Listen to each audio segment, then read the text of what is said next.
solamente sea estática, sino que también sea dinámica, más allá de evaluar en todas las perspectivas posibles a nuestro paciente.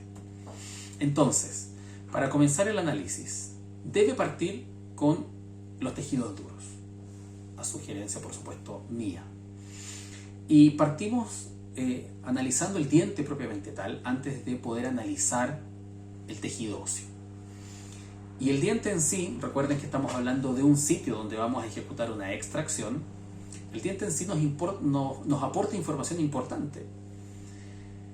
Tanto el diente íntegro, que requiere un proceso de extracción por una reabsorción radicular, por una fractura vertical, pero que aparentemente a un análisis clínico está íntegro, o bien un diente con remanente parcial, o incluso un resto radicular, nos entrega información vital que debemos ser capaces de visualizar previo a la extracción.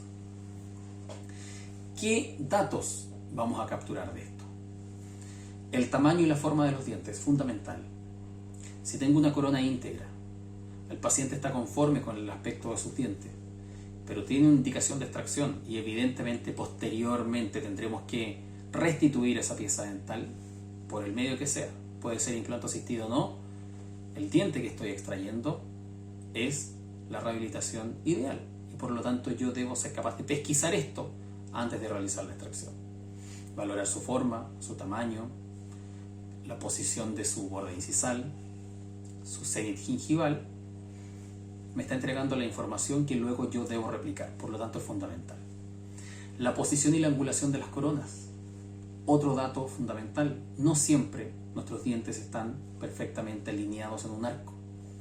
Y cuando vamos a realizar extracciones de dientes que no están alineados, es fundamental que seamos capaces de comunicarnos con nuestro paciente y pesquisar si es que esa posición de ese diente en esa angulación para el paciente es una complicación, es una molestia o no, si desea modificar esa posición o no desea modificar esa posición. Voy a un ejemplo concreto.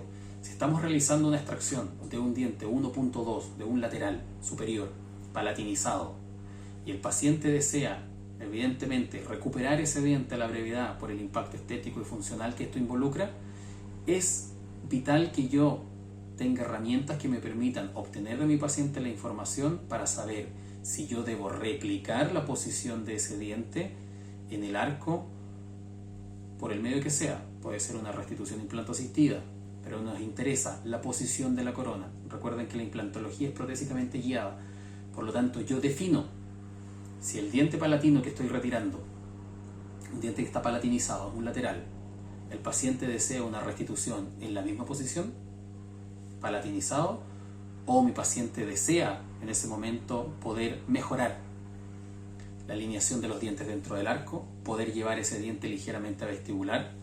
Esa información me la está entregando el diente que voy a extraer al llevar al paciente a poder analizarlo. Y yo debo ser capaz de capturar esa información. Muchas veces el paciente no me va a entregar esa información de forma espontánea. Por lo tanto, el diente, la raíz o el remanente dental que estoy extrayendo me está entregando información del color de los dientes, del tamaño, del volumen, de su proporcionalidad, de su angulación, de su orientación, de la posición del cenit, de la posición de su borde incisal. También me entrega otra información importante que tiene que ver con el punto de contacto. Si estoy extrayendo un diente que presenta una buena proporción de ancho y de alto y no tiene punto de contacto en ninguno de sus dos costados, ni punto de contacto mesial ni punto de contacto distal, yo realizo la extracción y luego posiciono un implante y una corona. Y yo, que comprendo la importancia de un punto de contacto, decido devolver el punto de contacto. El paciente se molesta porque estéticamente ese diente se ve extraño, se ve más ancho que el diente que inicialmente el paciente tenía. No fui capaz de capturar la información que el diente que estaba extrayendo versus la valoración del paciente me entregaron. Si un diente no tiene punto de contacto, necesariamente para devolver un punto de contacto yo requiero modificar su proporción, requiero modificar su ancho. Y si no estoy modificando el alto, por supuesto que altero la proporción. Por lo tanto, los puntos de contacto de un diente o de un remanente parcial de un diente es un punto a considerar, puesto que Si yo voy a realizar modificaciones de ancho de mi diente, voy a necesariamente realizar modificaciones respecto del centro de posicionamiento implantario y una variación 3D del mismo. En este momento donde estamos hablando de manejo del proceso alveolar, por supuesto que es fundamental, porque estamos pensando en poder al menos conservar las estructuras presentes para tener una posterior colocación de implantes que sea más óptima, o en su defecto modificar de tal forma que la posición de implante sea óptima.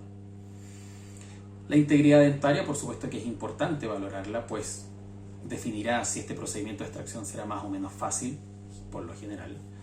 Y la movilidad, sensación táctil y palpación es fundamental. Siempre invito a que puedan ser capaces de pinzar las tablas y realizar movimientos sobre el diente. La sensación de movilidad en las tablas a nivel radicular, por supuesto que debe hacer al clínico sospechar de fenestraciones